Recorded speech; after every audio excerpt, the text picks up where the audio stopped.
Wow, what a week. Holy smokes. Soon you'll be able to tell your kids about how the United States dollar was once the strongest currency in the world, and you were there to watch it all fall into ruin in the spring of 2023. Are warning the collapse of another American bank could lead to a credit crunch and an economic slowdown. As banks collapsed all around you, and how you had to pull your money out of your local banks and put it into gold and silver and real estate just to protect your family. How the president of Ukraine just met yesterday with BlackRock. Yes, the largest asset manager in the world, as this war has helped them add $9 trillion to their balance sheets. Yeah, BlackRock now owns over 30% of Ukraine.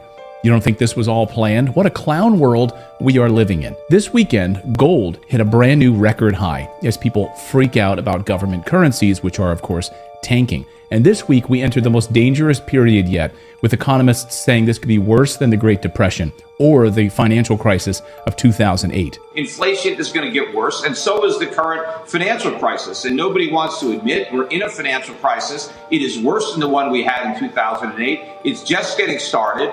Friday was a bloodbath for the US dollar, and we're going to get into all of the latest important news that you need to know about just in a minute here. But first, you'll also be able to tell your kids that you were there when they took away the paper dollar and coins in favor of a US digital currency. And you'd be correct, because 50 days from now, the United States dollar changes forever. That's right, in July. And just 3 weeks ago, the US Federal Reserve started the process, the rollout of this new central bank digital US dollar. The full rollout happens in July. So guess what? On July 4th, on Independence Day, we can celebrate losing our freedom. This is not hyperbole.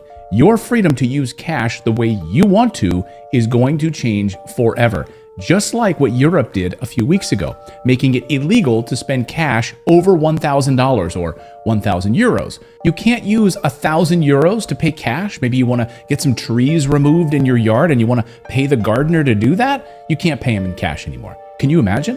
Think that's fake news? Here's the head of the European Central Bank, Christine Lagarde, explaining it. No, the problem is they don't want to be controlled. They don't want to... Yeah, but you know what?